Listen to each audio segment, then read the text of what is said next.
siguro, we'll see. Pero kung kahit ano naman mabuhay, hindi mabuhay, okay na sa akin. At least naman sa inyo, ito, gusto nga eh. Wala akong tinatago, ba't ako kita? Saan ko lang po ito, kaya kayo, huwag kayong magbabasa ng comments sa Facebook. Na-stress ako sa mga comments.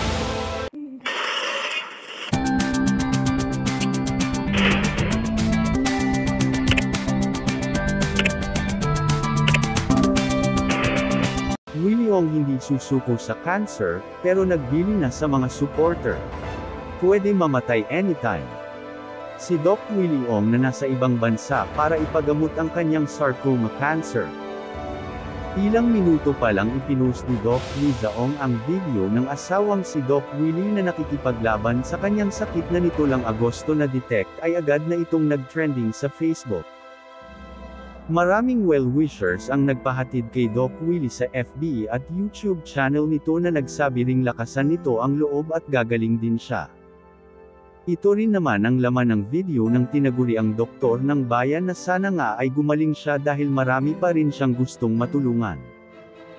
Lubos naman ang pasalamat ni Doc Willie sa lahat ng nagpaabot ng suporta sa kanya kaya ipinost niya ang kanyang pasasalamat para sa mga kababayan niyang Pinoy. Anya, my deepest thanks to the Filipino people. I can feel your love and concern even miles away. Thanks for all the kind thoughts. I love you all.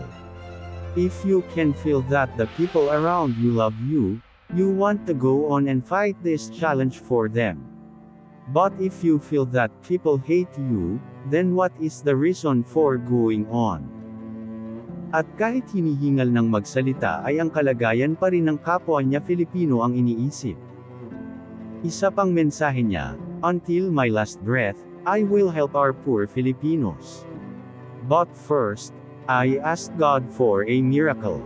Please heal this 16 cm inoperable sarcoma. Give me some more time on earth to prove myself. Amen. Samantala, inamin ni Doc Willie na anuman ang mangyari sa kanya ay nakahanda na siya at tila nagbili na rin siya sa mga sumusubaybay sa kanya. Marami akong nakikitang vision kung naniniwala kayo, kaya ako happy, Alam kong may Diyos, alam kong may purpose buhay ko. Gagaling ba ako o hindi, I don't know. I don't care if I get well or not, say ni Doc Willie. May ipinakitang chart ng tungkol sa sakit niya si Doc Ong at nasabi nitong napanaginipan niya ang una at ikalawang chart. Parang simulation ito yung kahapon hindi na mababago, kung ngayon mababago ang importante choices ni free will, maging mabait o hindi, magpatawad o hindi, tumulong o hindi. Kung desisyon ninyo, sa buhay, ay masama, ay tuloy-tuloy sa masama pati anak niyo apektado.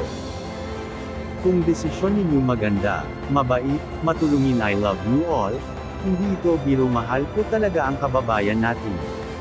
Hindi ko pwede dating sabihin, mahal ko kayo, mukha akong tanga pero ngayong may sarcoma, cancer, na ako pwede ko nang sabihin.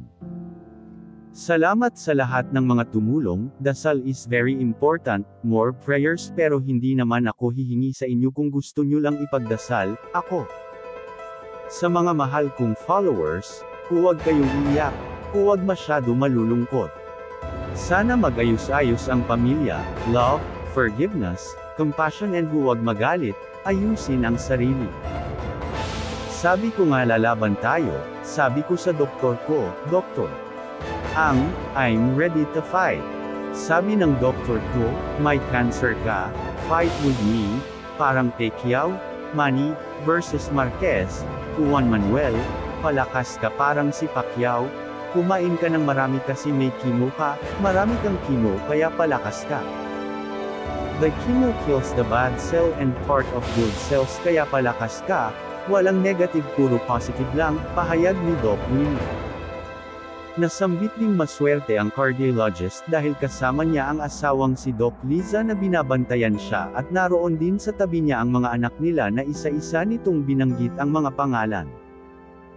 Bukod dito ay naging close raw sila ng dalawang panganay niya na dati ay may barrier at pati pamilya niya na rati hindi nagkakaintindihan.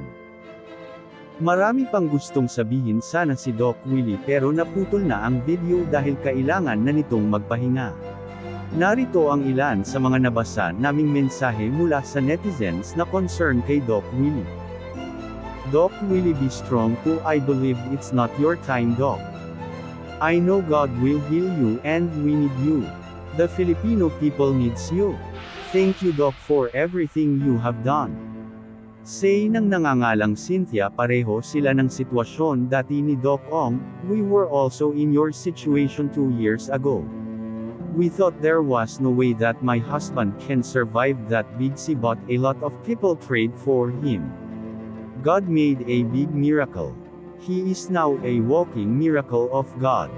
He will do it again to you. Just trust and believe.